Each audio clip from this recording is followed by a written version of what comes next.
ਸਤਨਾਮ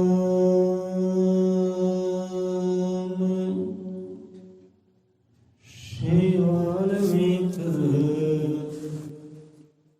ਸਾਹਿਬ ਜੀ।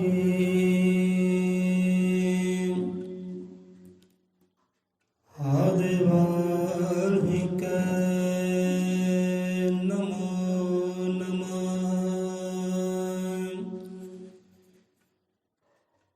ਆਦਿ ਵਾਲਮੀਕ ਨਮੋ ਨਮः। ਆਦਿ ਵਾਲਮੀਕ ਨਮੋ ਨਮः। ਆਦਿ ਵਾਲਮੀਕ ਨਮੋ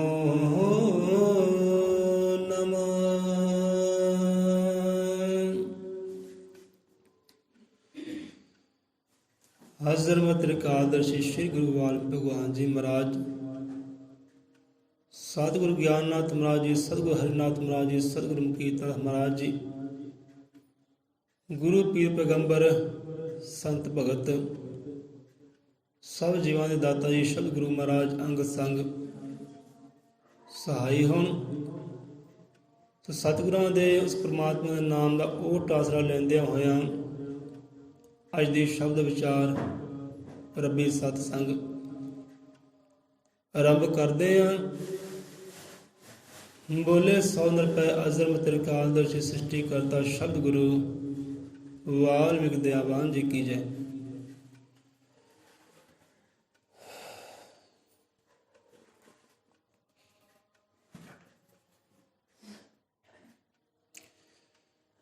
ਸੋ ਅਰਦਾਸ ਦੇ ਅਗਲੇ ਸ਼ਬਦਾਂ ਦੀ ਆਪਾਂ ਵਿਚਾਰ ਲੈਂਦੇ ਹਾਂ ਕਿ ਜੋ ਆਪਾਂ ਅਰਦਾਸ ਉਚਾਰਦੇ ਹਾਂ, ਗਾਉਂਦੇ ਹਾਂ, ਪੜ੍ਹਦੇ ਹਾਂ, ਸੋ ਅਰਦਾਸ ਦੇ ਸ਼ਬਦ ਸਾਨੂੰ ਕੀ ਸਮਝਾਉਣਾ ਕਰਦੇ ਨੇ। ਸੋ ਸ਼ਬਦਾਂ ਦੀ ਕਰੀਏ ਵਿਚਾਰ।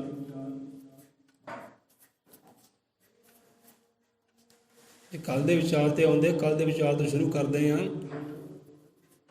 ਕਿ ਜਗਿਆਸੂ ਜਨ ਰੱਬ ਦਾ ਭਗਤ ਪਿਆਰਾ ਰੱਬ ਅੱਗੇ ਭਗਵਾਨ ਅੱਗੇ ਅਰਦਾਸ ਬੇਨਤੀ ਕਰਦਾ ਕਿ ਮਹਾਰਾਜ ਸਾਨੂੰ ਆ ਵਰਦਾਨ ਦਿਓ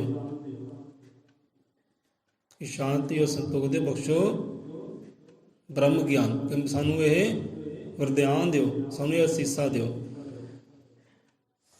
ਸੋ ਆਪਾਂ ਵਿਚਾਰ ਕੀਤੀ ਕਿ ਪ੍ਰਮਾਤਮਾ ਨੇ ਸਾਨੂੰ ਵਰਦਾਨ ਦੇ ਕੇ ਤੋਰਿਆ, ਗੁਣ ਦੇ ਕੇ ਤੋਰਿਆ, ਅਸੀਸਾਂ ਸਾਨੂੰ ਦੇ ਕੇ ਤੋਰਿਆ, ਖੁਸ਼ੀਆਂ ਸਾਨੂੰ ਦੇ ਕੇ ਤੋਰਿਆ। ਉਹਦਾ ਚਲੋ ਆਪਣੀ ਮੱਤ ਸੀ ਨਾ, ਆਪਣੇ ਵਿਚਾਰ ਸੀ। ਇਹ ਸਾਨੂੰ ਬਾਣੀ ਸਮਝਾਉਂਦੀ ਹੈ, ਜਿਵੇਂ ਹੁਣ ਸ਼ਬਦਾਂ ਵਿੱਚ ਆਇਆ ਨਾ ਕਿ ਪ੍ਰਮਾਤਮਾ ਨੇ ਵਾਕਈ ਸਾਨੂੰ ਤੋਰਿਆ ਪਿਆ ਚੀਜ਼ਾਂ ਦੇ ਕੇ, ਵਾਕਈ ਤੋਰਿਆ। ਜਿੱਦਾਂ ਕਹਿੰਦੇ ਨਾ ਕਿ ਇਹ ਜੀਵ ਜੰਤੂ ਪਸ਼ੂ ਪਖੇਰੂ ਹੈ ਨਾ, ਸਾਰੇ ਰੱਬ ਦੇ ਸਾਜੇ ਹੋਏ ਹੈ, ਭਗਵਾਨ ਦੇ ਸਾਜੇ ਹੋਏ, ਵਾਹਿਗੁਰੂ ਦੇ ਸਾਜੇ ਹੋਏ ਆ। ਸਾਰੀ ਰਚਨਾ ਉਹਨਾਂ ਦੀ ਹੈ। ਇਹ ਪੰਛੀ ਹੈ, ਪਖੇਰੂ ਹੈ, ਜਿੰਨੇ ਕੀੜੇ ਮਕੌੜੇ ਹੈ, ਸਭ ਉਹਦੀ ਰਚਨਾ ਹੈ। ਸੋ ਆਪਣੇ ਕਰਮਾਂ ਕਰਕੇ ਬੰਦਾ ਉਹਨਾਂ ਜੂਨਾਂ ਵਿੱਚ ਪਿਆ ਹੈ। ਕਹਿੰਦੇ ਨਾ ਪਸ਼ੂ ਵੀ ਜਗ ਵਿੱਚ ਖਾਂਦੇ ਪੀਂਦੇ ਪੈਦਾ ਕਰਨ ਸਦਾ ਸੰਤਾਨ, ਐ ਪਰ ਬੰਦਾ ਜਗ ਵਿੱਚ ਭੇਜਿਆ ਈਸ਼ਵਰ ਆਪਣੇ ਗੁਣਾ ਸਮਾਨ। ਦੇਖੋ ਜੇ ਬੰਦਾ ਭੇਜਿਆ ਨਾ ਰੱਬ ਨੇ, ਤੇ ਆਪਣੇ ਗੁਣ ਦੇ ਕੇ, ਤੱਤ ਦੇ ਕੇ, ਵਰਦਾਨ ਦੇ ਕੇ, ਖੁਸ਼ੀਆਂ ਦੇ ਕੇ ਉਹਨੇ ਭੇਜਣਾ ਕੀਤਾ। ਖਾਲੀ ਨਹੀਂ ਭੇਜਿਆ, ਬੰਦਾ ਖਾਲੀ ਭੇਜਿਆ, ਵਰਦਾਨ ਦੇ ਕੇ ਭੇਜਿਆ, ਉਹਨੇ ਗੁਣ ਦੇ ਕੇ ਭੇਜਿਆ ਕਿ ਐਪਰ ਬੰਦਾ ਜਗ ਵਿੱਚ ਭੇਜਿਆ ਈਸ਼ਵਰ ਆਪਣੇ ਗੁਣਾ ਸਮਾਨ। ਕਿ ਸਮਾਨ ਤੋਂ ਭਾਵ ਕੀ ਹੁੰਦਾ, ਮਤਲਬ ਕਿ ਉਹਨੇ ਫਰਕ ਕੋਈ ਨਹੀਂ ਰੱਖਿਆ। ਆਪਣੇ ਸਾਰੇ ਗੁਣ ਇਨਸਾਨ ਨੂੰ ਦਿੱਤੇ ਹੈ, ਨਰ ਨਾਰੀ ਨੂੰ ਦਿੱਤੇ ਹੈ, ਭੇਜਣਾ ਕੀਤੇ ਹੈ ਮਾਤ ਲੋਕ ਵੱਲ। ਹੁਣ ਜੀਵ ਜੰਤੂ ਵੀ ਪਸ਼ੂ ਪਖੇਰੀ ਇਹ ਭੇਜਣਾ ਕੀਤੇ ਹੈ, ਪਰ ਇਹਨਾਂ ਦੇ ਨਾਲ ਨਾਲ ਉਹਨਾਂ ਦਾ ਸਰਦਾਰ, ਉਹਨਾਂ ਦਾ ਮਾਲਕ ਪਾਲਕ ਬੰਦੇ ਨੂੰ ਸਾਜਿਆ, ਉਹਨੂੰ ਭੇਜਣਾ ਕੀਤਾ ਹੈ। ਤੇ ਜਿਹੜੇ ਗੁਣ ਬੰਦੇ ਕੋਲ ਹੈ, ਜਿਹੜੇ ਤੱਤ, ਜਿਹੜੇ ਵਰਦਾਨ ਬੰਦੇ ਨੂੰ ਦਿੱਤੇ ਹੈ, ਉਹ ਜੀਵ ਜੰਤੂਆਂ ਕੋਲ, ਪਸ਼ੂ ਪਖੇਰੀਆਂ ਕੋਲ ਨਹੀਂ ਹੈ। ਬਾਕੀ ਗੱਲ ਇਹ ਹੈ ਜਨਮ ਮਰਨ ਦੀ ਗੱਲ ਹੈ, ਸੰਸਾਰ ਨੂੰ ਸਾਜਣ ਦੀ ਗੱਲ ਹੈ। ਸੰਸਾਰ ਉਹ ਵੀ ਆਪਣਾ ਸਾਜਦੇ ਹੈ, ਸੰਸਾਰ ਬੰਦਾ ਵੀ ਆਪਣਾ ਸਾਜਦਾ ਹੈ। ਉਹ ਵੀ ਮਰਦੇ ਜੰਮਦੇ ਤੇ ਬੰਦੇ ਵੀ ਮਰਦੇ ਜੰਮਦੇ। ਹੁਣ ਜਨਮ ਮਰਨ ਤੋਂ ਬਾਹਰ ਕੌਣ ਹੁੰਦੇ ਆ? ਜਿਹਨਾਂ ਨੂੰ ਉਹ ਗੁਣ ਆਪਣੇ ਅੰਦਰ ਪੈਦਾ ਕਰ ਲੈਂਦੇ ਆ, ਜੋ ਰੱਬ ਨੇ ਭੇਜੇ ਆ ਨਾ, ਉਹ ਗੁਣਾਂ ਨੂੰ ਪੈਦਾ ਕਰ ਲੈਂਦੇ ਆਪਣੇ ਅੰਦਰੋਂ। ਕਿਉਂਕਿ ਸੰਸਾਰ ਤੇ ਬੰਦਾ ਆਉਂਦਾ ਵਿਸ਼ੇ ਵਿਕਾਰਾਂ 'ਚ ਫਸ ਕੇ ਨਾ, ਸੰਸਾਰੀ ਮਾਇਆ 'ਚ ਫਸ ਕੇ ਉਹਨਾਂ ਗੁਣਾਂ ਨੂੰ ਭੁੱਲ ਜਾਂਦਾ ਹੈ, ਦੱਬ ਜਾਂਦੇ ਨੇ ਗੁਣ। ਤੇ ਯਾਗਰ ਕਿੱਦਾਂ ਹੁੰਦੇ ਹੈ? ਉਹ ਅਗਲੀ ਪੰਕਤੀ 'ਚ ਆਉਂਦਾ ਹੈ ਕਿ ਈਸ਼ੂਆਂ ਗੁਰੂਆਂ ਅਵਤਾਰਾਂ ਸ਼ਬਦਾਂ ਰਾਹੀਂ ਗਿਆਨ ਬਖਸ਼ਿਆ, ਨੇਕੀ ਪਿਆਰ ਧਰਮ ਦਾ ਜਜ਼ਬਾ ਖੁਸ਼ੀਆਂ ਦਾ ਵਰਦਾਨ ਬਖਸ਼ਿਆ। ਹੁਣ ਇੱਥੇ ਉਹ ਵਰਦਾਨ ਉਜਾਗਰ ਹੋਏ ਆ। ਜਿਹੜਾ ਵਰਦਾਨ ਰੱਬ ਨੇ ਦੇ ਕੇ ਤੋਰਿਆ ਨਾ, ਜਿਹੜੇ ਗੁਣ ਰੱਬ ਨੇ ਦੇ ਕੇ ਤੋਰਿਆ ਉਹ ਦੱਬੇ ਗਏ ਮਾਇਆ ਕਰਕੇ। ਹੁਣ ਵਰਦਾਨ ਕਿੱਦਾਂ ਉਜਾਗਰ ਹੋਏ? ਉਹ ਗੁਣ ਕਿੱਦਾਂ ਉਜਾਗਰ ਹੋਏ? ਆਹ ਸੰਗ ਕਰਕੇ ਕਿ ਸੰਤਾਂ ਗੁਰੂਆਂ ਅਵਤਾਰਾਂ ਸ਼ਬਦਾਂ ਰਾਹੀਂ ਗਿਆਨ ਬਖਸ਼ਿਆ। ਜੋ ਉਹਨਾਂ ਦੇ ਸ਼ਬਦ ਸਾਡੇ ਕੰਨਾਂ ਵਿੱਚ ਪਏ ਨਾ, ਉਦੋਂ ਫਿਰ ਗੁਣ ਉਜਾਗਰ ਹੋਏ। ਸੰਤਾਂ ਗੁਰੂਆਂ ਅਵਤਾਰਾਂ ਸ਼ਬਦਾਂ ਰਾਹੀਂ ਗਿਆਨ ਬਖਸ਼ਿਆ। ਕੋ ਸਾਰੀ ਗੱਲ ਗਿਆਨ ਦੀ ਹੈ। ਜੇ ਜਗਿਆਸੂ ਜਨ ਮੰਗਿਆ ਨਾ, ਵਰਦਾਨ ਮੰਗਿਆ, ਤੇ ਵਰਦਾਨ ਦੇ ਵਿੱਚ ਮੰਗਿਆ ਕੀ ਹੈ? ਬ੍ਰਹਮ ਗਿਆਨ। ਸੋ ਬ੍ਰਹਮ ਗਿਆਨ ਹੀ ਸਾਡੀ ਉਹ ਸੁੱਤਿਆਂ ਹੋਇਆਂ ਗੁਣਾਂ ਨੂੰ ਜਗਾਉਣਾ ਕਰਦਾ ਹੈ, ਸੁੱਤਿਆਂ ਹੋਇਆਂ ਵਰਦਾਨਾਂ ਨੂੰ ਜਗਾਉਣਾ ਕਰਦਾ ਹੈ। ਤੇ ਬੰਦਾ ਫਿਰ ਜਨਮ ਮਰਨ ਤੋਂ ਮੁਕਤ ਪਾ ਲੈਂਦਾ ਉਹ ਆਨੰਦ ਪਰਮਾਨੰਦ ਨੂੰ। ਇਹ ਤਰੀਕਾ ਰਿਸ਼ੀਆਂ ਗੁਰੂਆਂ ਅਵਤਾਰਾਂ ਸ਼ਬਦਾਂ ਰਾਹੀਂ ਗਿਆਨ ਬਖਸ਼ਿਆ, ਨੇਕੀ ਪਿਆਰ ਧਰਮ ਦਾ ਜਜ਼ਬਾ ਖੁਸ਼ੀਆਂ ਦਾ ਵਰਦਾਨ ਬਖਸ਼ਿਆ। ਫਿਰ ਖੁਸ਼ੀਆਂ ਇੱਦਾਂ ਪ੍ਰਗਟ ਹੋਈਆਂ, ਵਰਦਾਨ ਇੱਦਾਂ ਉਜਾਗਰ ਹੋਏ। ਉਹ ਸੰਤਾਂ ਦਾ, ਗੁਰੂਆਂ ਦਾ, ਅਵਤਾਰਾਂ ਦਾ, ਆਪਣੇ ਗੁਰੂਆਂ ਦਾ ਸੰਗ ਕਰਕੇ, ਸ਼ਬਦ ਗੁਰੂ ਦਾ ਸੰਗ ਕਰਕੇ ਸ਼ਬਦਾਂ ਰਾਹੀਂ ਗਿਆਨ ਬਖਸ਼ਿਆ ਕਰਦੇ। ਸੋ ਗੁਰੂ ਦਾ ਸ਼ਬਦ ਹੀ ਸਾਨੂੰ ਉਹ ਗਿਆਨ ਪੈਦਾ ਕਰਦਾ ਹੈ। ਸੋ ਆ ਜਾਂਦੇ ਹਾਂ ਅਰਦਾਸ ਦੀਆਂ ਪੰਕਤੀਆਂ ਤੇ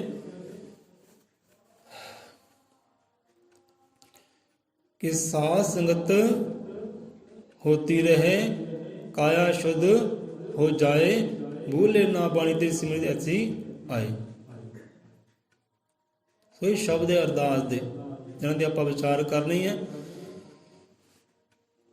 हुण साध संगत होती रहे कि साधु संगत होती रहे ते काया शुद्ध हो जाए।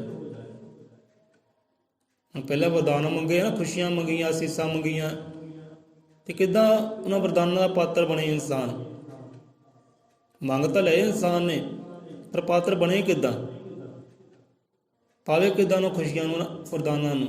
ਸੋ ਅੱਗੇ ਜੁਗਤੀ ਦੱਸਦੇ ਆ ਕਿ ਸਾਧੂ ਸੰਗਤ ਹੋਤੀ ਰਹੇ। ਹੁਣ ਸਾਧੂ ਤੋਂ ਕੀ ਭਾਵ ਹੈ ਭਾਈ?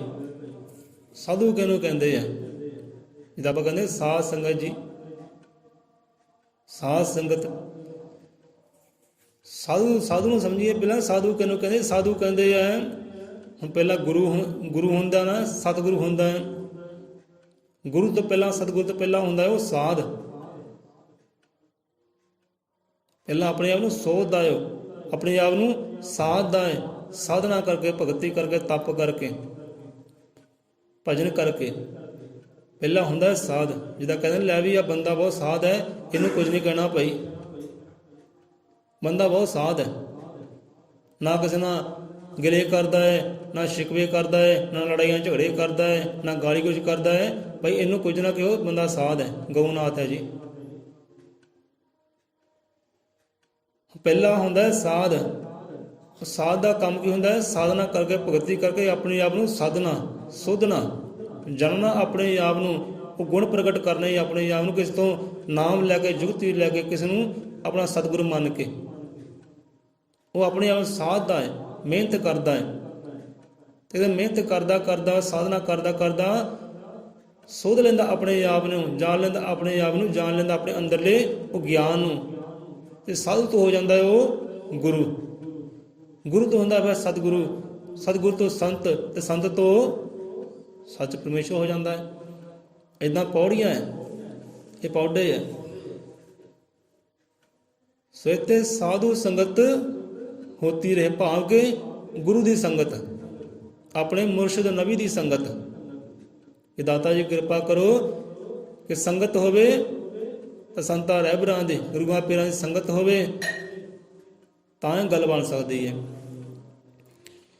ਹੁਣ ਸਾਧ ਸੰਗਤ ਹੋਤੀ ਰਹੇ, ਭਾਵ ਜਿਹੜੇ ਉਹਨਾਂ ਜੀਵਾਂ ਦੀ ਗੱਲ ਹੈ ਜੋ ਸਾਧ ਨੂੰ ਪ੍ਰੇਮ ਕਰਦੇ ਹੈ, ਸਾਧ ਨੂੰ ਇੱਕ ਮਨ ਸਭ ਕੁਝ ਅਰਪਣ ਕੀਤਾ ਹੋਇਆ ਹੈ ਨਾ, ਉਹਨਾਂ ਪਿਆਰੇ ਦੀ ਗੱਲ ਹੈ। ਸਾਧ ਸੰਗਤ ਭਾਵ ਗੁਰੂ ਦੇ ਪਿਆਰੇ, ਉਹ ਭਗਤ, ਗੁਰੂ ਦੀ ਸੰਗਤ ਕਰਨ ਵਾਲੇ ਉਹ ਜੀਵ। ਕਹਿੰਦੇ ਇਹੋ ਜੀਵਾਂ ਦੀ ਮੇਰੀ ਸੰਗਤ ਹੋਵੇ, ਕਿਉਂਕਿ ਸੰਗਤ ਦਾ ਬਹੁਤ ਅਸਰ ਪੈਂਦਾ ਹੈ ਇਨਸਾਨ ਦੇ ਉੱਪਰ। ਜਿਹੋ ਜਿਹੀ ਕਹਿੰਦੇ ਸੰਗਤ ਹੁੰਦੀ ਹੈ ਤਾਂ ਉਹੋ ਜਿਹੇ ਬੰਦੇ ਦੇ ਵਿਚਾਰ ਹੁੰਦੇ, ਮੱਤ ਹੁੰਦੀ, ਕਰਮ ਹੁੰਦੇ ਆ। ਜੇ ਬੰਦੇ ਵਿਚਾਰ ਮਾੜੇ ਆ ਨਾ, ਲੜਾਈਆਂ ਝਗੜੇ ਵਾਲੇ, ਗਾਲੀ ਗਲੋਚ ਵਾਲੇ, ਨਿੰਦਿਆ ਚੁਗਲੀ ਵਾਲੇ ਹੈ, ਦੂਜੇ ਨੂੰ ਨੀਵਾਂ ਦਿਖਾਉਣ ਵਾਲੇ ਹੈ, ਉਹ ਸਮਝੋ ਉਹਦੀ ਸੰਗਤ ਨਾ ਮਾੜੀ ਹੈ, ਚੰਗੀ ਨਹੀਂ ਹੈ। ਜੀ ਸੰਗਤ ਚੰਗੀ ਹੈ, ਉਹ ਵਿਚਾਰ ਵੀ ਚੰਗੇ ਹੋਣਗੇ, ਭਲੇ ਵਾਲੇ ਹੋਣਗੇ, ਨੇਕ ਵਾਲੇ ਹੋਣਗੇ। ਸੰਗਤ ਦਾ ਬਹੁਤ ਯੋਗਦਾਨ ਹੈ ਬੰਦੇ ਜੀਵਨ ਉੱਤੇ। ਸੋ ਇੱਥੇ ਹੁਣ ਸਾਧ ਸੰਗਤ ਕਿ ਆਪਦੇ ਪਿਆਰੇ ਦੀ ਸੰਗਤ ਹੋਵੇ, ਗੁਰੂਆਂ ਦੀ ਸੰਗਤ ਹੋਵੇ, ਜੋ ਗੁਰੂ ਦੇ ਪਿਆਰੇ ਹੈ, ਭਗਤ ਹੈ, ਸੇਵਾਦਾਰ ਹੈ, ਉਹਨਾਂ ਸੇਵਾਦਾਰਾਂ ਦੀ ਸੰਗਤ ਹੋਵੇ, ਤਾਂ ਜੋ ਅੰਦਰਲੀ ਕਾਇਆ ਸ਼ੁੱਧ ਹੋਵੇ, ਅੰਦਰਲੇ ਵਿਚਾਰ ਸ਼ੁੱਧ ਹੋਣ, ਤੇ ਕਰਮ ਸ਼ੁੱਧ ਹੋਣ, ਮੇਰੀ ਮੱਤ ਸ਼ੁੱਧ ਪਵਿੱਤਰ ਹੋਵੇ, ਉਹਨਾਂ ਪਿਆਰਿਆਂ ਦੀ ਸੰਗਤ ਹੋਵੇ। ਕਿਉਂ ਜਿਹੋ ਜਿਹੀ ਸੰਗਤ ਹੈ ਉਹੋ ਜਿਹੀ ਕਹਿੰਦੇ ਰੰਗਤ ਹੈ। ਜਿਹੋ ਜਿਹੀ ਸੰਗਤ ਆਪਾਂ ਕਰਨੀ ਤਾਂ ਰੰਗ ਵੀ ਉਹੀ ਚੜ੍ਹਨੇ ਆ। तो साध संगत होती रहे ते काया शुद्ध हो जाए। साधु संगत भावे गुरु दी संगत या गुरु दे प्यारे दी संगत, ये संगत मंगी है। हम विचार ये भी है कि हाँ भी साधु संगत रब दे प्यारे भी सारे ही है, गुरु दे प्यारे सारे ही है। जो भी गुरु के दर ते आउंदे प्यारा ही बन के आउंदा है, संगत ही बन के आउंदा है। हुण किद्दां पता लगे कि हाँ भी संगत करन दे नाल मेरे अंदर निखार आ जाऊगा, मैं अपने आप सवार लूँगा कि उन्हें अपने आप सोधिया कि नहीं सोधिया, जाने कि नहीं जाने, पता किद्दां लगे, किद्दां संग करिए। क्योंकि गुरु की दरगाह के अंदर गुरु के चरणों में जो भी आउंदा है प्यारा ही आउंदा है, संगत ही बन के आउंदा है। हुण किहड़े जीव है जिन्हें अपने आप सोधिया, अपने नाम की कमाई की है, जिहड़ा वाकई साधु हो गया। विचार विच ये भी है भाई, हुण अनेका ही आउंदे गुरु की दरगाह के उत्तर, हुण पता किद्दां लग के कहने अपने साधे आ भाई, जे वाकई साध हो गया, पता लगता फिर उसकी बोली तो भाई कि बोली विच कड़तन तो नहीं गई, बोली विच विचारां विच मैल तो नहीं गई, कर्मां विच मैल तो नहीं है, बदियां बुराइयां तो नहीं करता, कि निंदिया चोरी झगड़े तो नहीं करता, गाली गलोच नहीं करता। जे ये चीज़ां तुहानूं प्राप्त होंदियां नज़र आउंदियां कि समझो हो जे साध संगत दा गुरु दा रंग नहीं चढ़िया, अजे कोहां दूर ही है। जांदा तो है गुरु चरनां विच, वो संगत तां करदा है पर अजे उहने सोधिया नहीं, अपने आप नूं साधिया नहीं, जाणिया नहीं है। जांदा तो है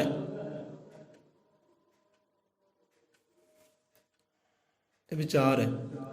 सो इहो जी संगत नहीं करनी, जिन्हें सोधिया है साधिया है, कोई शब्दां तो, करनी तो, सुभाव तो, उसकी बाणी का पता लग जाता है हाँ भी साधिया कि नहीं साधिया, नाम की कमाई की कि नहीं की। सो जिन्हें नाम की कमाई की साधे अपने आप को कहते उन्होंने संगत मैनू बख्शी कर परमात्मा, हाँ उन्हें संगत करके निखारा अपने आप को, सवारा अपने आप को। साधु संगत होती रहे काया शुद्ध हो जाए, भावे गुरु की संगत होवे या गुरु के प्यारियां भगतां की संगत होवे, भगतां की संगत हो जाएगी तो निखार लांगा अपने आप को, क्योंकि उन्होंने को वो चीज़ां है जो बंदे नूं निखार दियां, वो शब्द है, वो ज्ञान है जो बंदे नूं निखार दे, बंदे नूं स्वाद, वो ज्ञान उन्होंने कोल है। कोई सारिਆਂ कोल नहीं होंदा, आउंदे जांदे सारे ही है, पर वो ज्ञान वो शब्द जो बंदे नूं आनंद कर देवे, खुशियां दे देवे, जीवन तब्दील कर दे, वो ज्ञान विरलिया विरलिया को होंदा है कि साध्या होंदे जिन्हां अपने नाम की कमाई कीती होंदी है। साधु संगत होती रहे काया शुद्ध हो जाए। हुण काया नूं समझो काया की है भाई, किंदर काया शुद्ध हो जाए, कि आओ जी प्यारे संगत करा तो मेरी काया शुद्ध हो जाए। हुण काया किहनूं कहंदे है, की है काया? ਹੁਣ ਇੱਥੇ ਗੁਰੂ ਗਿਆਨਤ ਮਾਲ ਸਮਝਾਉਂਦੇ ਕਾਇਆ ਕਹਿੰਦੇ ਜੋ ਜਿਉਂਦੀ ਇੱਕ ਸਾਹ ਸਹਾਰੇ ਇਸ ਕਾਇਆ ਤੇ ਕਾਹਦਾ ਦਾਵਾ। ਹੁਣ ਕਾਇਆ ਕਿਹਾ ਸੀ ਸਰੀਰ ਨੂੰ, ਇਹ ਦੇਹ ਨੂੰ, ਇਹ ਕਾਇਆ ਹੈ ਜੋ ਕਿ ਸਾਹ ਆਸਰੇ ਸੇ ਤੁਰਦੀ ਹੈ। ਸਾਹ ਆਉਂਦੇ ਜਾਂਦੇ ਕਾਇਆ ਤੁਰਦੀ ਹੈ, ਸਾਹ ਜਦੋਂ ਬੰਦ ਹੋ ਗਿਆ ਤੇ ਕਾਇਆ ਉੱਥੇ ਹੀ ਬੰਦ, ਉੱਥੇ ਥੰਮ ਜਾਣੀ, ਰੁਕ ਜਾਣੀ ਹੈ। ਤੇ ਕਾਹਦਾ ਦਾਵਾ, ਕਿ ਕਾਹਦੇ ਦਾਅਵੇ ਕਰਨੇ ਆ, ਕਾਹਦਾ ਅਹੰਕਾਰ ਕਰਨਾ ਹੈ। ਪਤਾ ਨਹੀਂ ਸਾਹ ਕੱਲ੍ਹ ਆਉਣਾ ਕਿ ਨਹੀਂ ਆਉਣਾ, ਪਰ ਕਿਹੜੇ ਮੋੜ ਤੇ ਸਾਹ ਮੁੱਕ ਜਾਣਾ ਹੈ। ਦਾਅਵੇ ਕਾਹਦੇ ਹੈ, ਕਿਹੜੀ ਗੱਲ ਦਾ ਦਾਅਵਾ ਕਰਦਾ ਹੈ, ਕਿਹੜੀ ਗੱਲ ਦਾ ਤੈਨੂੰ ਹੰਕਾਰ ਹੈ, ਕਿਹੜੀ ਗੱਲ ਦਾ ਤੈਨੂੰ ਮਾਣ ਹੈ। ਇਹ ਸਾਹ ਅਸਲ ਤੁਰਦੀ ਹੈ ਦੇਹ, ਇਹਦਾ ਕਦੇ ਹੰਕਾਰ ਨਾ ਕਰੀ, ਮਾਣ ਨਾ ਕਰੀ। ਹੁਣ ਦੇਹ ਅੰਦਰ ਬਹੁਤ ਕੁਝ ਹੈ ਜੋ ਬੰਦੇ ਨੂੰ ਜੀਵਨ ਨੂੰ ਨਿਖਾਰ ਵੀ ਦਿੰਦੀ ਹੈ ਤੇ ਜੀਵਨ ਨੂੰ ਬਰਬਾਦ ਵੀ ਕਰ ਦਿੰਦੀ ਹੈ। ਇਹ ਕਾਇਆ ਅੰਦਰ ਸਾਧੂ ਸੰਗਤ ਹੋਤੀ ਰਹੇ, ਕਾਇਆ ਸ਼ੁੱਧ ਹੋ ਜਾਏ, ਪਕ ਸਰੀਰ ਇਹ ਸ਼ੁੱਧ ਹੋ ਜਾਏ, ਪਵਿੱਤਰ ਹੋ ਜਾਏ। ਕਹਿੰਦੇ ਸਰੀਰ ਕਦੇ ਸ਼ੁੱਧ ਨਹੀਂ ਹੁੰਦਾ, ਪਵਿੱਤਰ ਨਹੀਂ, ਮਲੀਨ ਰਹਿੰਦਾ ਹੈ। ਇਹ ਕਦੇ ਵੀ ਸ਼ੁੱਧ ਨਹੀਂ ਹੁੰਦਾ, ਗੰਦਗੀ ਨਾਲ ਭਰਿਆ ਰਹਿੰਦਾ ਹੈ। ਖੂਨ ਕੀ ਹੈ, ਅੰਦਰ ਬਹੁਤ ਕੁਝ ਹੈ। ਹੁਣ ਖੂਨ ਨੂੰ ਵੀ ਗੰਦਗੀ ਦਾ ਢੇਰ ਕਿਹਾ ਹੈ। ਬੰਦਾ ਖੂਨ ਦੇਖਦਾ ਤਾਂ ਕਿੱਦਾਂ ਕਰਦਾ ਹੈ ਨਾ, ਕਈ ਉਲਟੀਆਂ ਕਰ ਦਿੰਦੇ ਹੈ, ਕਈਆਂ ਦੇ ਚਿਹਰੇ ਸਾਹਮਣੇ ਉਹ ਨਕਸ਼ਾ ਹੀ ਨਹੀਂ ਜਾਂਦਾ, ਖੂਨ ਦੇਖ ਕੇ ਡਰ ਜਾਂਦੇ, ਘਬਰਾ ਜਾਂਦੇ ਆ। ਸਾਧੂ ਸੰਗਤ ਹੋਤੇ ਕਾਇਆ ਸ਼ੁੱਧ ਹੋ ਜਾਏ। ਹੁਣ ਕਾਇਆ ਤਾਂ ਭਾਵੇਂ ਸਰੀਰ ਹੈ, ਸਰੀਰ ਅੰਦਰ ਕਰਮ ਇੰਦਰੀਆਂ ਹੈ, ਗਿਆਨ ਇੰਦਰੀਆਂ ਹੈ। ਹੁਣ ਗਿਆਨ ਇੰਦਰੀਆਂ ਤੋਂ ਵਿਕਾਰ ਵੀ ਪੈਦਾ ਹੁੰਦੇ ਹੈ, ਵਿਸ਼ੇ ਪੈਦਾ ਹੁੰਦੇ ਹੈ। ਜੇ ਪਿਛਲੇ ਵਿਚਾਰ ਸਾਂਝਾ ਕੀਤਾ ਹੈ, ਜਿੱਦਾਂ ਅੱਖਾਂ ਦਾ ਕੰਮ ਦੇਖਣਾ ਹੈ, ਨੱਕ ਦਾ ਕੰਮ ਸੁੰਘਣਾ ਹੈ, ਕੰਨਾਂ ਦਾ ਕੰਮ ਸੁਣਨਾ ਹੈ, ਸ਼ਬਦ ਹੈ ਨਾ। ਹੁਣ ਇਹ ਚੀਜ਼ ਹੈ, ਹੁਣ ਇਹ ਚੀਜ਼ ਬੰਦੇ ਦੀ ਹੋ ਜਾਂਦੀ ਮਲੀਨ। ਜਿਹੋ ਜਿਹੀ ਸੰਗਤ ਹੈ ਉੱਦਾਂ ਦੇ ਭਾਵਨਾ ਰੱਖ ਕੇ, ਵਿਚਾਰ ਰੱਖ ਕੇ, ਕਰਮ ਕਰਕੇ ਬੰਦੇ ਕਾਇਆ ਸ਼ੁੱਧ ਨਹੀਂ ਹੁੰਦੀ। ਭਾਵੇਂ ਦੇਖਣੀ ਉਹਦੀ ਸ਼ੁੱਧ ਨਹੀਂ ਹੁੰਦੀ, ਉਹਦੀ ਬੋਲੀ ਸ਼ੁੱਧ ਨਹੀਂ ਹੁੰਦੀ, ਸੁਣਨਾ ਉਹਦਾ ਸ਼ੁੱਧ ਨਹੀਂ ਹੁੰਦਾ, ਉਹਦਾ ਛੂਹਣਾ ਸ਼ੁੱਧ ਨਹੀਂ ਹੁੰਦਾ। ਜਿਹੜੇ ਵਿਸ਼ੇ ਹੈ, ਵਿਕਾਰ ਹੈ, ਉਹ ਕਹਿੰਦੇ ਸ਼ੁੱਧ ਹੋ ਜਾਏ, ਪਵਿੱਤਰ ਹੋ ਜਾਏ, ਤੇ ਫਿਰ ਗੱਲ ਬਣ ਸਕਦੀ ਹੈ। ਸਾਧੂ ਸੰਗਤ ਹੋਤੀ ਰਹੇ, ਕਾਇਆ ਸ਼ੁੱਧ ਹੋ ਜਾਏ, ਕਿ ਭਾਗ ਮੇਂ ਦਿਖਣੀ ਸ਼ੁੱਧ ਹੋ ਜਾਏ। ਅੱਖਾਂ ਦਾ ਕੰਮ ਦੇਖਣਾ ਹੈ ਨਾ, ਉਹਨੇ ਆਪਣਾ ਕੰਮ ਕਰਨਾ ਹੈ। ਹੁਣ ਅੱਖਾਂ ਦਾ ਕੰਮ ਦੇਖਣਾ ਹੈ, ਹੁਣ ਕਿਹੜੀ ਭਾਵਨਾ ਨਾਲ ਦੇਖ ਰਿਹਾ ਹੈ, ਉਹ ਭਾਵਨਾ ਮੈੜੀ ਹੈ ਕਿ ਚੰਗੀ ਹੈ, ਮੰਦੀ ਹੈ, ਇਹ ਹੁਣ ਅੱਖਾਂ ਦਾ ਦੋਸ਼ ਨਹੀਂ ਹੈ। ਬੰਦਾ ਅੱਖ ਨੂੰ ਦੋਸ਼ ਦੇਵੇ, ਅੱਖ ਦਾ ਕੰਮ ਦੇਖਣਾ ਹੈ। ਹੁਣ ਕਿਹੜੀ ਭਾਵਨਾ ਤੋਂ ਜੀਵ ਨੂੰ ਦੇਖ ਰਿਹਾ ਹੈ, ਜਾਂ ਕੀ ਵੇਖ ਰਿਹਾ ਹੈ, ਚੰਗਾ ਦੇਖ ਰਿਹਾ ਜਾਂ ਮੰਦਾ ਵੇਖ ਰਿਹਾ ਹੈ। ਜੇ ਮੰਦਾ ਵੇਖ ਰਿਹਾ ਹੈ, ਉਹ ਤੈਨੂੰ ਰੱਬ ਦੀਆਂ ਰਹਿਮਤਾਂ ਤੋਂ ਦੂਰ ਲੈ ਕੇ ਜਾਏਗਾ, ਰੱਬ ਦੀਆਂ ਰਹਿਮਤਾਂ ਦੇ ਨੇੜੇ ਨਹੀਂ ਤੈਨੂੰ ਕਰਦਾ। ਉਹ ਵਰਦਾਨਾਂ ਤੋਂ, ਗੁਣਾਂ ਤੋਂ ਤੈਨੂੰ ਦੂਰ ਲੈ ਕੇ ਜਾਏਗਾ। ਉਹ ਗੁਣ ਤੇਰੇ ਫਿਰ ਉਜਾਗਰ ਨਹੀਂ ਹੁੰਦੇ, ਵਰਦਾਨ ਤੇਰੇ ਉਜਾਗਰ ਨਹੀਂ ਹੁੰਦੇ, ਖੁਸ਼ੀਆਂ ਦਾ ਪਾਤਰ ਤਾਂ ਬਣ ਨਹੀਂ ਸਕਦਾ ਜੇ ਤੂੰ ਦੇਖ ਹੀ ਮਾੜਾ ਰਿਹਾ ਹੈ। ਤਾਂ ਇਹ ਕਾਇਆ ਅੰਦਰ ਹੈ, ਇਹ ਕਾਇਆ ਅੰਦਰ ਸਭ ਕੁਝ ਹੋ ਰਿਹਾ ਹੈ। ਬੰਦਾ ਮਾੜਾ ਦਿਖਦਾ ਵੀ ਹੈ ਤੇ ਮਾੜਾ ਬੋਲਦਾ ਵੀ ਹੈ, ਮਾੜਾ ਸੁਣਦਾ ਵੀ, ਮਾੜਾ ਕਰਦਾ ਵੀ ਹੈ। ਇਹ ਕਾਇਆ ਅੰਦਰ ਹੋ ਰਿਹਾ ਹੈ। ਸੋ ਕਾਇਆ ਕਿੱਦਾਂ ਸ਼ੁੱਧ ਹੋਵੇ, ਇਹ ਦੇਖਣੀ ਕਿੱਦਾਂ ਸ਼ੁੱਧ ਹੋਵੇ, ਇਹ ਬੋਲੀ ਕਿੱਦਾਂ ਸ਼ੁੱਧ ਹੋਵੇ, ਇਹ ਸੁਣਨਾ ਕਿੱਦਾਂ ਸ਼ੁੱਧ ਹੋਵੇ। ਸ਼ੁੱਧ ਇੱਦਾਂ ਹੋਣਾ ਹੈ। ਇਹ ਸ਼ੁੱਧ ਹੋਏਗੀ, ਸਾਡੀ ਦੇਖਣੀ ਸ਼ੁੱਧ ਹੋਏਗੀ ਤਾਂ ਸਭ ਕੁਝ ਬਾਰੇ ਨਿਆਰੇ ਹੈ। ਖੁਸ਼ੀਆਂ ਦਾ ਪਾਤਰ ਬੰਦਾ ਬਣ ਸਕਦਾ ਹੈ, ਗੁਣਾਂ ਨੂੰ ਉਜਾਗਰ ਕਰ ਸਕਦਾ ਹੈ। ਸਾਧ ਸੰਗਤ ਹੋਤੀ ਰਹੇ, ਕਾਇਆ ਸ਼ੁੱਧ ਹੋ ਜਾਏ। ਕਿ ਜਿੰਨਾ ਚਿਰ ਕਾਇਆ ਸ਼ੁੱਧ ਨਾ ਹੁੰਦੀ, ਸਾਡੀ ਦੇਖਣੀ ਸ਼ੁੱਧ ਨਹੀਂ ਹੁੰਦੀ, ਸਾਡੀ ਬੋਲੀ ਸ਼ੁੱਧ ਨਹੀਂ ਹੁੰਦੀ, ਕੋਈ ਰਹਿਮਤ ਦਾ ਪਾਤਰ ਕਦੇ ਬਣ ਸਕਦੇ ਨਹੀਂ ਗੇ, ਵਰਦਾਨ ਕਦੇ ਉਜਾਗਰ ਹੋ ਸਕਦੇ ਨਹੀਂ ਗੇ, ਖੁਸ਼ੀਆਂ ਉਜਾਗਰ ਕਦੇ ਹੋ ਸਕਦੀਆਂ ਨਹੀਂ ਜੋ ਅੰਦਰ ਦੱਬੀਆਂ ਪਈਆਂ ਹੈ। ਅੰਦਰ ਆਨੰਦ ਪਿਆ ਹੈ, ਸੁੱਖ ਪਿਆ ਹੈ, ਪਰਮਾਨੰਦ ਪਿਆ ਹੈ, ਦੱਬਿਆ ਪਿਆ ਹੈ ਉਹਨਾਂ ਵਿਸ਼ਿਆਂ ਵਿਕਾਰਾਂ ਦੇ ਥੱਲੇ। ਕਿਉਂਕਿ ਕਾਇਆ ਮਲੀਨ ਹੈ ਨਾ, ਸ਼ੁੱਧ ਨਹੀਂ ਹੈ, ਪਵਿੱਤਰ ਨਹੀਂ ਹੈ। ਉਹ ਸ਼ੁੱਧ ਹੋਏਗੀ ਨਾ, ਕਹਿੰਦੇ ਸ਼ੁੱਧ ਆਤਮਾ ਅੰਦਰ ਭਗਤੋ ਆਦਿ ਪੁਰਖ ਦਾ ਹੋਵੇ ਨਿਵਾਸ। ਸ਼ੁੱਧ ਕਰਨਾ ਪੈਣਾ। साधु संगत होती रहे काया शुद्ध हो जाए, कि मेरी देखनी शुद्ध हो जाए। ਹੁਣ ਏਦਾਂ ਹੀ ਨਾ ਮਹਾਤਮਾ ਬੁੱਧ ਦੀ ਕਥਾ ਕਹਾਣੀ ਤੇ ਕਾਫੀ ਲੰਬੀ ਹੈ, ਪਰ ਸ਼ਾਰਟਕਟ 'ਚ ਲੈਂਦੇ ਆਪਾਂ। ਮਹਾਤਮਾ ਬੁੱਧ 6 ਸਾਲਾਂ ਬਾਅਦ ਚਲੋ ਆਪਣੇ ਮਹਿਲਾਂ ਨੂੰ ਗਏ, ਘਰ ਨੂੰ ਗਏ। ਜੋ ਪਿਤਾ ਦੇ ਨੌਕਰ ਚਾਕਰ ਸੀ, ਸੈਨਾ ਸੀ, ਪ੍ਰਜਾ ਸੀ, ਜੋ ਸੈਨਾਪਤੀ ਸੀ, ਉਹ ਮਹਾਤਮਾ ਜੀ ਨੂੰ ਲੈਣ ਵਾਸਤੇ ਜੀ ਗਏ। ਸਾਰੇ ਇਕੱਠੇ ਹੋ ਕੇ ਰਾਤ ਇਕੱਠੇ ਕੀਤੇ, ਘੋੜੇ ਬੈਲ ਇਕੱਠੇ ਕੀਤੇ, ਲੈਣ ਵਾਸਤੇ ਗਏ 6 ਸਾਲਾਂ ਬਾਅਦ।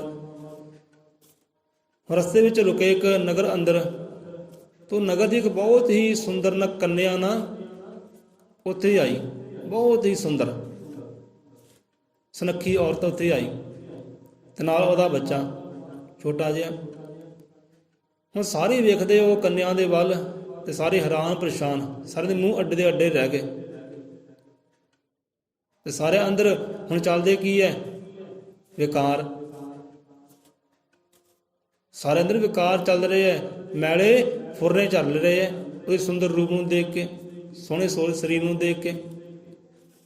ਸੈਨਾਪਤੀ ਦਾ ਮੂੰਹ ਅੱਡਿਆ ਹੈ, ਉਹਦੇ ਅੰਦਰ ਵਿਕਾਰ ਚੱਲ ਰਹੇ ਹੈ, ਅੰਦਰ ਮੈਲ ਪੈਦਾ ਹੋ ਰਹੀ ਹੈ ਸੋਹਣੇ ਰੰਗ ਨੂੰ ਦੇਖ ਕੇ। ਜੇ ਮਹਾਤਮਾ ਜੀ ਹੈ, ਉਹਦੇ ਚਿਹਰਾ ਨੂਰ ਜਿੱਦਾਂ ਪਹਿਲਾਂ ਸੀ ਉੱਦਾਂ ਹੀ ਨੂਰ ਖੜਿਆ ਹੋਇਆ ਹੈ। ਪਹਿਲੇ ਚਿਹਰੇ ਤੇ ਮੁਸਕਾਨ ਸੀ, ਤੇ ਹੁਣ ਵੀ ਚਿਹਰੇ ਤੇ ਮੁਸਕਾਨ, ਕੋਈ ਤਬਦੀਲੀ ਹੈ ਨਹੀਂ। ਤੇ ਸਾਰੇ ਮਹਾਤਮਾ ਵੱਲ ਵੀ ਦੇਖਦੇ ਹੈ, ਸਿਧਾਰਥ ਵੱਲ ਵੀ ਦੇਖਦੇ ਹੈ, ਤੇ ਉਹ ਕੰਨਿਆ ਵੱਲ ਵੀ ਦੇਖੀ ਜਾਂਦੇ ਆ। ਕੰਨਿਆ ਕੋਲ ਗਈ, ਅਰਜ਼ ਕੀਤੀ, ਬੇਨਤੀ ਕੀਤੀ ਕਿ ਮਹਾਤਮਾ ਜੀ ਮੈਨੂੰ ਤੇ ਮੇਰੇ ਬੱਚੇ ਨੂੰ ਨਾ ਆਪਣੇ ਚਰਨੀ ਕਹਿੰਦੇ ਲਾਓ। ਕਹਿੰਦੇ ਠੀਕ ਆ, ਪ੍ਰਵਾਨ ਹੈ। ਤੇ ਚਰਨੀ ਲਾਇਆ, ਚਲੋ ਉਹ ਗਏ।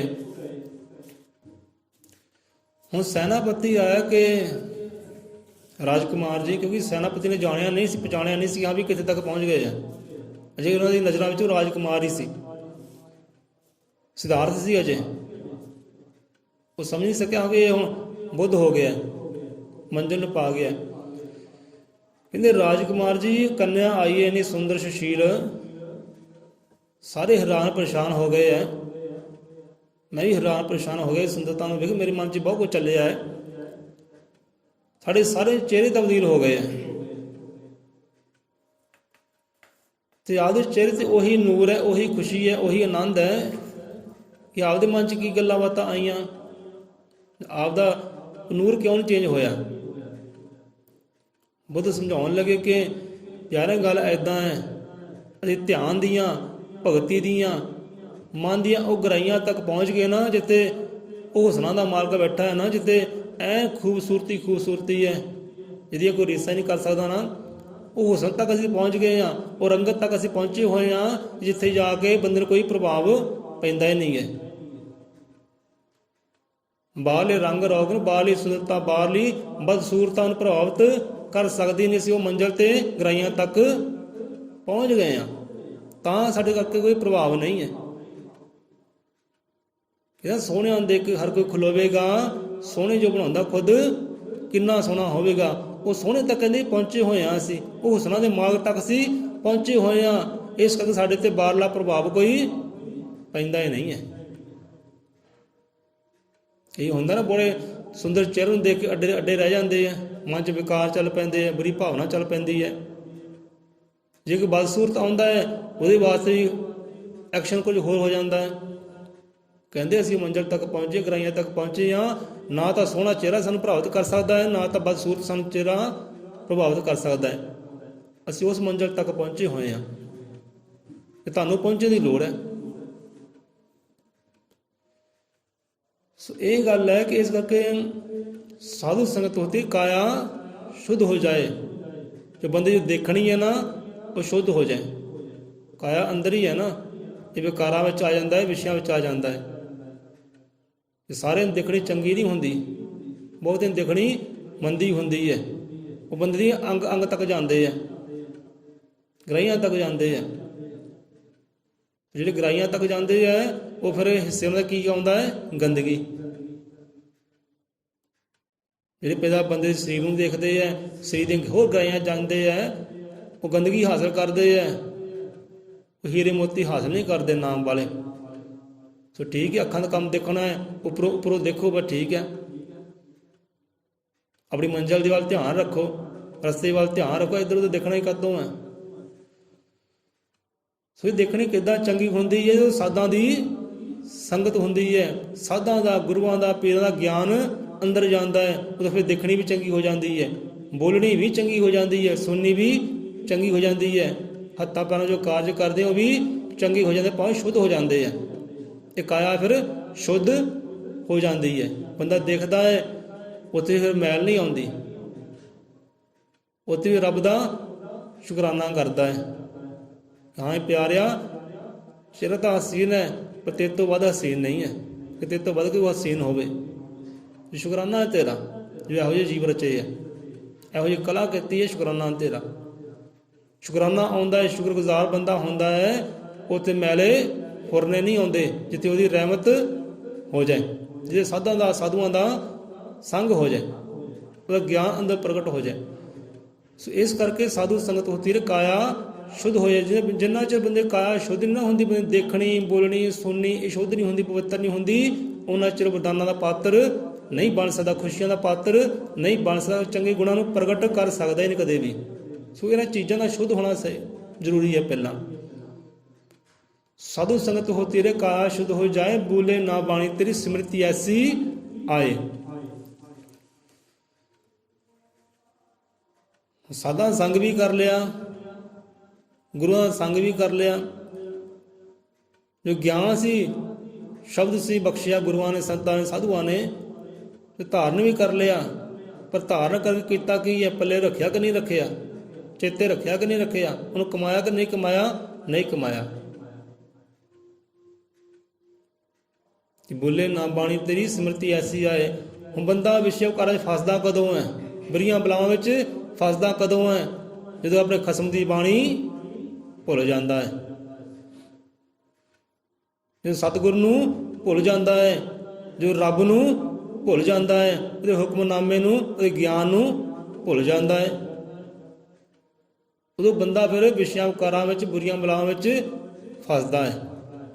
ਹੁਣ ਇੱਥੇ ਅਰਦਾਸ ਬੇਨਤੀ ਕਰਦੇ ਕਿ ਪ੍ਰਮਾਤਮਾ ਸਤਿਗੁਰੂ ਮਹਾਰਾਜ ਬੋਲੇ ਨਾ ਬਾਣੀ ਤੇਰੀ, ਕਿ ਤੇਰਾ ਬੋਲਿਆ ਹੋਇਆ ਇੱਕ ਇੱਕ ਸ਼ਬਦ, ਤੇਰਾ ਬੋਲਿਆ ਹੋਇਆ ਇੱਕ ਇੱਕ ਗਿਆਨ ਦਾ ਅੱਖਰ ਮੈਨੂੰ ਭੁੱਲੇ ਨਾ, ਵਿਸਰੇ ਨਾ। ਜਿਹੜਾ ਬਾਣੀ ਭੁੱਲ ਗਿਆ, ਉਹਦੀ ਕਹਾਣੀ ਭੁੱਲ ਗਿਆ, ਉਹਦਾ ਗਿਆਨ ਹੀ ਭੁੱਲ ਗਿਆ, ਉਹਨੇ ਫਸਣਾ ਹੀ ਆ, ਫਿਰ ਇਹਨਾਂ ਜਾਲ ਤੋਂ ਨਿਕਲਦਾ ਨਹੀਂ ਹੈ। ਦਿਨ ਬ ਦਿਨ ਫਸੇਗਾ, ਨਿਕਲਦਾ ਕਦੇ ਨਹੀਂ। ਜੇ ਚੇਤਾ ਹੋਵੇ ਆਪਣੇ ਸਤਿਗੁਰ ਦੀ, ਸਾਧ ਦੀ ਬਾਣੀ ਦਾ ਨਾ, ਸ਼ਬਦ ਦਾ, ਗਿਆਨ ਦਾ, ਕਿ ਮੇਰਾ ਸਤਿਗੁਰ ਮਹਾਰਾਜ ਆਹ ਮੈਨੂੰ ਗਿਆਨ ਬਖਸ਼ਿਸ਼ ਕਰਦਾ ਹੈ, ਮੈਂ ਫਸਾਂ ਕਿਉਂ ਭਾਈ? ਹੁਣ ਜੀਵ ਹੁੰਦੇ ਹੈ, ਰੱਬ ਦੇ ਪਿਆਰੇ ਹੁੰਦੇ ਹੈ, ਸਾਹਮਣੇ ਇਹੋ ਜਿਹੀ ਹਰਕਤ ਹੁੰਦੀ ਹੈ, ਕੋਈ ਦ੍ਰਿਸ਼ ਆ ਜਾਂਦੇ ਹੈ, ਕੋਈ ਇਹੋ ਜਿਹੇ ਜੀਵ ਆ ਜਾਂਦੇ ਹੈ, ਉਹ ਜੋ ਕਰਦੇ ਹੈ, ਯਤਨ ਕਰਦੇ ਬੰਦੇ ਨੂੰ ਫਸਾਉਣ ਦਾ, ਮਲੀਨ ਕਰਨ ਦਾ। ਜਿਹੜਾ ਜਗਿਆਸੂ ਜਿਹਾ ਹੁੰਦਾ, ਭਗਤ ਪਿਆਰਾ ਹੁੰਦਾ ਸਾਧਾਂ ਦੇ, ਜਿਹੜਾ ਸਾਧ ਵਾਲਾ ਰੰਗ ਚੜਿਆ ਹੁੰਦਾ ਹੈ, ਉਹ ਉਹਨੂੰ ਉਸ ਵੇਲੇ ਆਪਣੇ ਗੁਰੂ ਦੀ, ਉਹ ਰੱਬ ਦੀ ਕਹਾਣੀ ਚਿੱਤੇ ਆ ਜਾਂਦੀ ਹੈ, ਆਪਣੇ ਗੁਰੂ ਦਾ ਗਿਆਨ ਚਿੱਤੇ ਆ ਜਾਂਦਾ ਹੈ, ਕਿ ਹਾਂ ਵੀ ਮੇਰਾ ਗੁਰੂ ਮੈਨੂੰ ਆਹ ਗਿਆਨ ਬਖਸ਼ਿਸ਼ ਕਰਦਾ ਹੈ। ਜਿੱਦਾਂ ਅੱਗੇ ਦ੍ਰਿਸ਼ ਹੋਵੇ ਨਾ, ਉੱਦਾਂ ਦੀ ਕਹਾਣੀ ਵੀ ਚਿੱਤੇ ਆ ਜਾਂਦੀ, ਉੱਦਾਂ ਦੇ ਸ਼ਬਦ ਵੀ ਚਿੱਤੇ ਆ ਜਾਂਦਾ ਹੈ, ਹਾਂ ਵੀ ਗੁਰਾਂ ਨੇ ਆਹ ਸ਼ਬਦ ਮੈਨੂੰ ਬਖਸ਼ਿਸ਼ ਕੀਤੇ ਹੈ। ਹੁਣ ਬਚਨਾ ਦਾ ਫਸਣਾ ਉਹ ਆਪਣੇ ਤੈਅ ਕਰਦਾ ਹੈ, ਮੈਂ ਕਿੱਦਾਂ ਕਰਾਂ, ਇਹ 'ਚ ਫਸਾਂ, ਇਹ ਤੋਂ ਪਰੇ ਜਾਵਾਂ। ਉਸੇ ਵੇਲੇ ਐਟੋਮੈਟਿਕ ਬੰਦੇ ਨੂੰ ਉਹ ਚੇਤਾ ਆ ਜਾਂਦਾ ਹੈ ਕਿ ਮੇਰੇ ਮੁਰਸ਼ਿਦ ਨੇ ਮੈਨੂੰ ਆਹ ਸਿੱਖਿਆ ਦਿੱਤੀ ਹੈ, ਮੇਰੇ ਮੁਰਸ਼ਿਦ ਨੇ ਮੈਨੂੰ ਅਗਿਆਨ ਦਿੱਤਾ ਹੈ, ਮੇਰੇ ਸਾਧ ਨੇ, ਮੇਰੇ ਸੰਤ ਨੇ ਮੈਨੂੰ ਅਗਿਆਨ ਦੇ ਕੇ ਤੋਰਿਆ ਹੈ, ਆ ਸ਼ਬਦ ਦੇ ਕੇ ਤੋਰਿਆ ਹੈ। ਉਹਨੂੰ ਉਸੇ ਵੇਲੇ ਉਹ ਸਾਰੀ ਕਹਾਣੀ ਚੇਤੇ ਆ ਜਾਂਦੀ ਹੈ, ਤੇ ਬਚ ਜਾਂਦਾ ਹੈ, ਉਹ ਬਚ ਜਾਂਦਾ ਹੈ। ਬੁਰਾ ਬੋਲਦਾ ਵੀ ਨਹੀਂ ਹੈ, ਫਿਰ ਬੁਰਾ ਸੁਣਦਾ ਨਹੀਂ ਹੈ, ਤੇ ਬੁਰਾ ਦੇਖਦਾ ਵੀ ਨਹੀਂ ਹੈ, ਬਚ ਜਾਂਦਾ ਹੈ। ਕਿਉਂਕਿ ਹੁਣ ਚੇਤਾ ਹੈ ਨਾ ਉਹਨੂੰ। ਜੇ ਚੇਤਾ ਭੁੱਲ ਜਾਂਦੇ ਹੈ, ਉਹ ਫਿਰ ਫਸ ਜਾਂਦੇ ਹੈ। कि साधु संगत होती रहे, काया शुद्ध हो जाए, कि भूले ना बाणी की स्मृति ऐसी आए। कि दाता जी ऐसी मत बख्शी करो, ਐਸੀ ਮਤ ਬਖਸ਼ੀ ਕਰੋ ਕਿ ਮਤ ਹੁੰਦੀ ਸਰਮਤ ਹੁੰਦੀ ਹੈ। ਸਿਮਰਤੀ ਸਿਮਰਤੀ ਐਸੀ ਹੈ ਕਿ ਐਸੀ ਮਤ ਦਿਓ ਮੈਨੂੰ, ਐਸੀ ਸੁਮਤ ਦਿਓ, ਮੈਂ ਤੇਰਾ ਇੱਕ ਇੱਕ ਅੱਖਰ, ਤੇਰਾ ਇੱਕ ਇੱਕ ਸ਼ਬਦ, ਤੇਰਾ ਇੱਕ ਇੱਕ ਗਿਆਨ ਮੈਂ ਭੁੱਲਾਂ ਨਾ, ਮੈਂ ਵਿਸਰਾਂ ਨਾ। ਜਿੱਦਣ ਗਿਆ ਭੁੱਲ ਉਦਣ ਫਸ ਗਿਆ। ਤੇ ਫਸੇ ਹੋਏ ਨੂੰ ਛਡਾਵੇ ਫਿਰ ਕੌਣ? ਜਾਂ ਕਬੂਤਰ ਸੀ ਨਾ, ਕਬੂਤਰ ਖੁੱਲੇ ਦਾਣਾ ਦੇ ਕੇ ਫਸ ਗਏ ਸੀ ਜਾਲ ਦੇ ਅੰਦਰ। ਲੈ ਵੀ ਖੁੱਲੇ ਦਾਣੇ ਆ, ਚਲੋ ਖਾਵੋ ਪੀਵੋ, ਨਜ਼ਾਰੇ ਲਓ। ਨਜ਼ਾਰੇ ਲੈਣ ਲੱਗਿਆ ਵਿਚਾਰੇ ਜਾਲ 'ਚ ਗਏ ਫਸ, ਛਡਾਵੇ ਕੌਣ ਹੁਣ? ਫਿਰ ਪੁਰਾਣਾ ਕੋਈ ਸੱਜਣ ਵੇਲੀ ਸੀ, ਉਹਨੂੰ ਪੁਕਾਰਿਆ ਤੇ ਸੱਜਣ ਵੇਲੀ ਨੇ ਫਿਰ ਆ ਕੇ ਰੱਸੇ ਕੱਟੇ ਤੇ ਫਿਰ ਛੁੱਟੇ। ਮੈਂ ਇੱਥੇ ਸੱਜਣ ਆਪਣਾ ਸਤਿਗੁਰੂ ਹੈ, ਉਹ ਸੱਜਣ ਆਪਣਾ ਮੁਰਸ਼ਿਦ ਹੈ, ਫਸਿਆ ਨੂੰ ਛਡਾਉਣ ਵਾਲਾ ਉਹੀ ਹੈ। ਉਹਨੂੰ ਚਿੱਤ 'ਚ ਰੱਖੋ, ਯਾਦ 'ਚ ਰੱਖੋ, ਕਦੇ ਵੀ ਵਿਸਰੋ ਨਾ। ਸੋ ਇਹੀ ਗੱਲ ਤਾਂ ਗੁਰੂ ਨਾਨਕ ਦੇਵ ਜੀ ਬਾਣੀ ਨੂੰ ਸਮਝਾਉਣਾ ਕਰਦੇ ਹੈ, ਨਾ ਵਿਸਰਨ ਵਾਲੀ।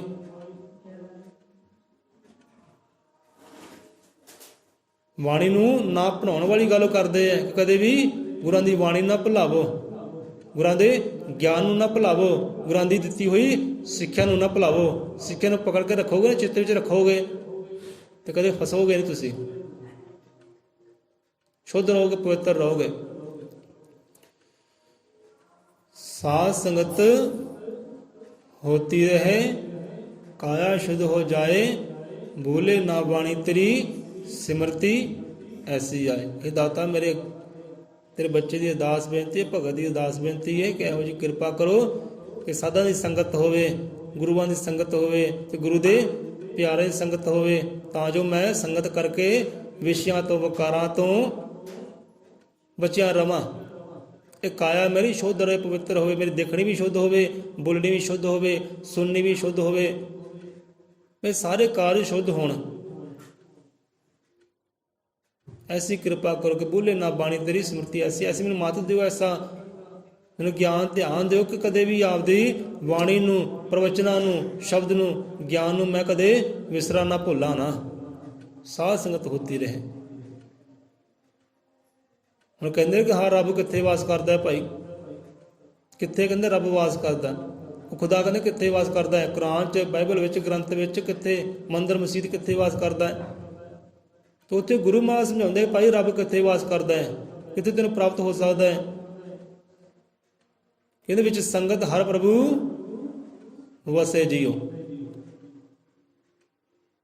ਉਹ ਖੁਸ਼ੀਆਂ ਦੇਣ ਵਾਲਾ, ਤੈਨੂੰ ਵਰਦਾਨ ਦੇਣ ਵਾਲਾ ਇੱਥੇ ਕਹਿੰਦੇ ਵਸਦਾ ਹੈ।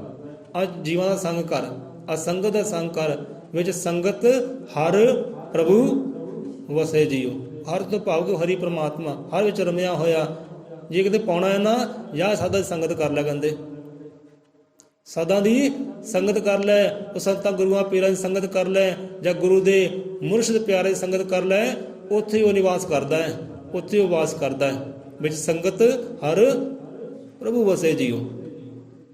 ਉੱਥੇ ਜਾ, ਉੱਥੇ ਪਹੁੰਚ ਤੇ ਪਾ ਲਿਆ ਖੁਸ਼ੀਆਂ, ਪਾ ਲਿਆ ਆਨੰਦ। ਲੈ ਲਾ ਜਾ ਜੋ ਤਰੀਕੇ ਉਹਨਾਂ ਕੋਲ ਜਾ ਕੇ, ਲੈ ਲਾ ਢੰਗ ਤਰੀਕੇ ਉਹਨਾਂ ਕੋਲ ਜਾ ਕੇ, ਕਿੱਦਾਂ ਉਹਨਾਂ ਵਰਦਾਨਾਂ ਨੂੰ ਪਾਉਣਾ, ਕਿੱਦਾਂ ਖੁਸ਼ੀਆਂ ਦੇ ਪਾਤਰ ਬਣਨਾ ਹੈ। ਉੱਥੇ ਆ ਕਹਿੰਦੇ, ਉੱਥੇ ਨਿਵਾਸ ਕਰਦਾ ਹੈ, ਉੱਥੇ ਪਹੁੰਚ। ਸਵਾਓ ਇੱਥੇ ਰਸਨਾ ਨੂੰ ਦਈਏ ਵਿਸ਼ਰਾਮ। ਸੋ ਕਾਇਆ ਇਹ ਸਰੀਰ ਹੈ, ਤੇ ਕਾਇਆ ਅੰਦਰ ਵਿਸ਼ੇ ਵੀ ਹੈ, ਤੇ ਕਾਇਆ ਅੰਦਰ ਵਿਕਾਰ ਵੀ ਹੈ। ਸੋ ਇਹ ਚੀਜ਼ਾਂ ਤੋਂ ਬਚਣ ਵਾਸਤੇ ਸਾਧੂ ਸੰਗਤ, ਉਹ ਸਾਧੂ ਸੰਗਤ ਹੈ। ਸੋ ਸਾਧ ਸੰਗਤ ਹੋਤੀ ਰਹੇ, ਕਾਇਆ ਸ਼ੁੱਧ ਹੋ ਜਾਏ, ਬੋਲੇ ਨਾ ਬਾਣੀ ਤੇਰੀ ਸਿਮਰਤੀ ਐਸੀ ਆਏ। ਸੋ ਇਹੀ ਮਤ ਬਖਸ਼ੀ ਕਰੋ, ਤੇਰੀ ਬਾਣੀ ਮੈਂ ਕਦੇ ਭੁੱਲਾਂ ਨਾ। ਕਿਉਂਕਿ ਬਾਣੀ ਨਿਖਾਰਦੀ ਹੈ, ਬਾਣੀ ਸਵਾਰੀ ਸ਼ਬਦ ਹੀ ਹੈ, ਗੁਰੂਆਂ ਦੇ ਸ਼ਬਦ ਹੀ ਹੈ ਜੋ ਬੰਦੇ ਨੂੰ ਨਿਖਾਰਦੇ ਹੈ, ਬੰਦੇ ਨੂੰ ਸਵਾਰਦੇ ਹੈ। ਗੁਰੂਆਂ ਦੇ ਸ਼ਬਦ ਹੀ ਬੰਦਾ ਭੁੱਲ ਗਿਆ ਤਾਂ ਫਿਰ ਕਿੱਦਾਂ ਪਵਿੱਤਰ ਹੋਵੇ, ਕਿੱਦਾਂ ਖਾਲਸ ਹੋਵੇ? ਫਿਰ ਜਾਲ 'ਚ ਫਸੇਗਾ, ਨਿਕਲਦਾ ਨਹੀਂ। ਪੂਰਨ ਸਤਿਗੁਰ ਗਿਆਨ ਨਾਥ ਜੀ ਆਪ ਪੁਰਖ ਦਾ ਨੂਰ, ਕਰਦੀ ਜੋਤੀ ਜਿਨ੍ਹਾਂ ਦੀ ਦੁਖੀਆਂ ਦੇ ਦੁੱਖ ਦੂਰ।